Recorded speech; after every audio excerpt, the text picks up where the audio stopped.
بسم الله الرحمن الرحیم.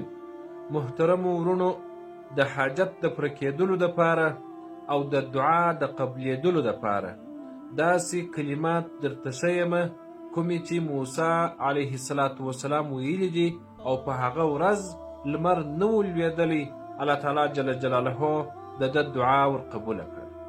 موسی علیه السلام مدین ته ولاړی او هلته لاسونه الله تعالی جل جلاله طلب کړل او د اسمان خواته پورته کړله.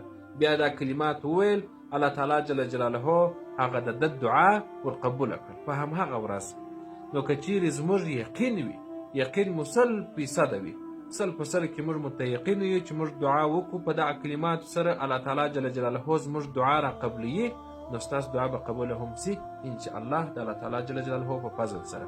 علما وایي چې دغه کلمات به تاسې ډیر ووایاست، یعنی تعداد معلوم تعداد یې نه دی معلوم کړی. دا چې مو وویل د هغه څخه وروسته دعا وکړئ، دعا به مو الله تعالی جل جلاله انشاءالله په هغه ورځ قبوله کړي. هغه کلمات دا دي: ربي انی لما انزلت الی من خیر فقیر.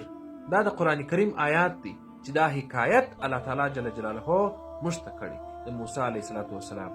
نو تاسو دغه ډیر ووایاست، دغه څخه وروسته دعا وکړئ. که تاسو دعا وکړئ الله تعالی جل جلاله به مو دعا قبوله کړي انشاءالله.